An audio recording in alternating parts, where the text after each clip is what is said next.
My name is Jessica Miter, and this is Introduction to Voice. Today I will be teaching you the very fundamental skills of learning how to sing. What you want to do first is think about what you want to get out of this learning experience. When I first started teaching voice, or when I started learning voice lessons, I really didn't know what I was coming into. My teacher was a classical teacher, and I thought that because she was a classical teacher that I wasn't going to be able to learn the type of style of music that I wanted to sing. I wanted to sing jazz, I wanted to sing R&B, I wanted to sing popular music.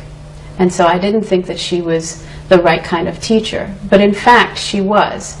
Because the first thing that you must learn how to do is learn the technique of singing. It's learning how to breathe, it's learning how to control, it's defining your range, and today we're going to look into the beginnings of how to do that. When I first started, I didn't have a range, so I was very limited in how I sang. I didn't have any breath, which meant that I had no power to really give the energy that I wanted to. I had no connection in my body, so I was singing from my throat and I was hurting my voice. And I didn't have any understanding between chest voice and head voice. Just like an athlete who practices every day the special sport that they do, you must also practice your voice lessons. If you don't practice, you will not get better, and you will continue to sing the way that you're singing now. What we're going to try to do today is talk about breathing, we're going to talk about musicality, and we're going to talk about the beginnings of warming up and singing one exercise.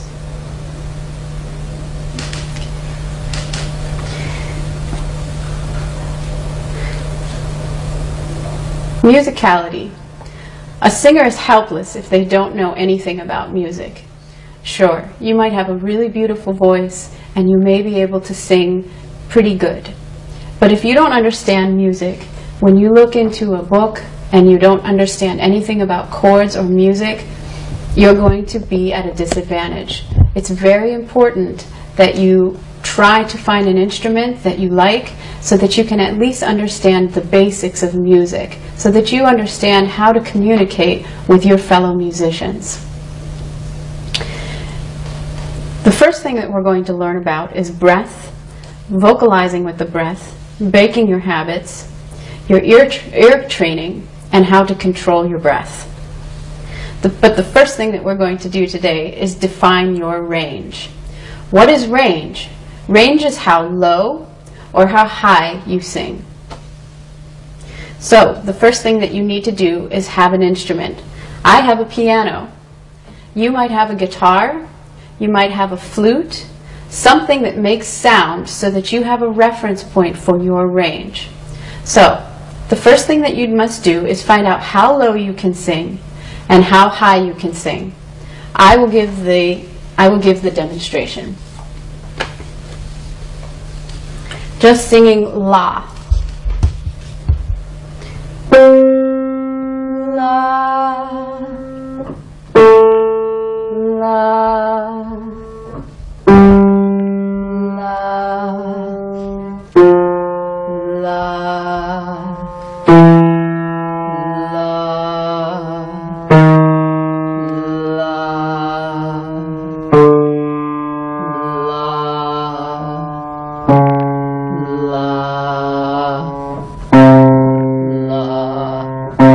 This is my lowest note.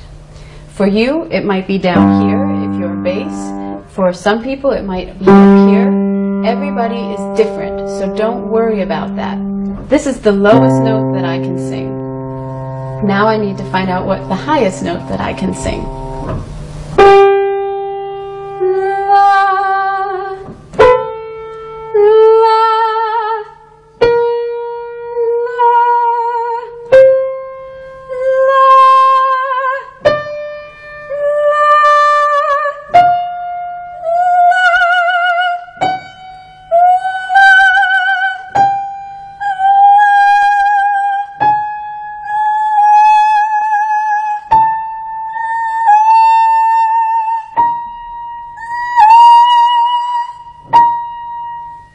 probably my highest note. I could probably go a little bit higher,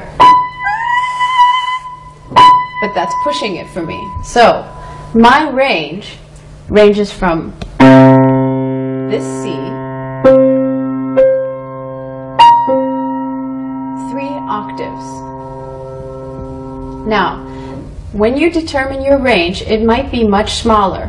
When I began voice lessons, my range was 2 octaves. So in the time that I have practiced, I have gone into 3 octaves. But you must work within your range.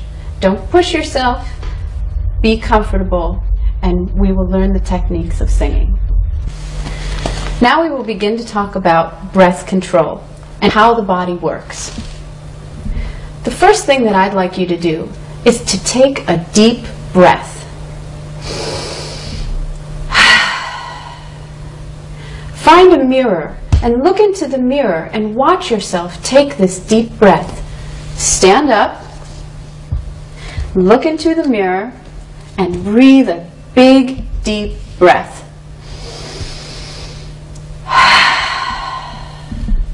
What happens to your body when you breathe?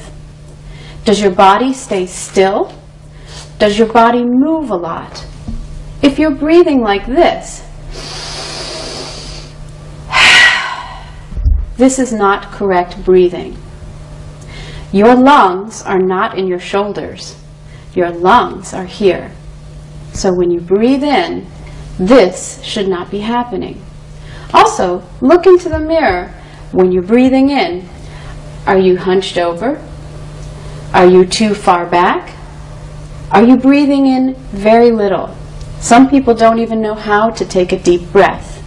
So the first thing that we need to learn how to do is recognize natural breathing versus unnatural breathing. If you look at a picture, if you watch a baby sleeping, a child is laying down, you will see that their stomach goes out and in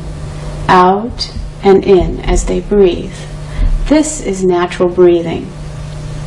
Unnatural breathing is when our parents tell us to keep your stomach tight, be skinny.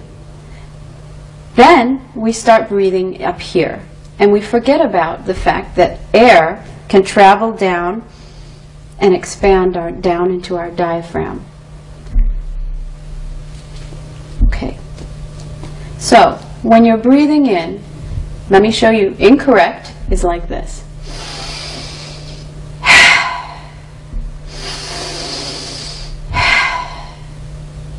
Wrong. The correct way to breathe is to keep your shoulders level, and when you breathe in, the air comes down, goes down into your tube, into your lungs, pressing down onto your diaphragm, expanding your lungs. I will demonstrate now.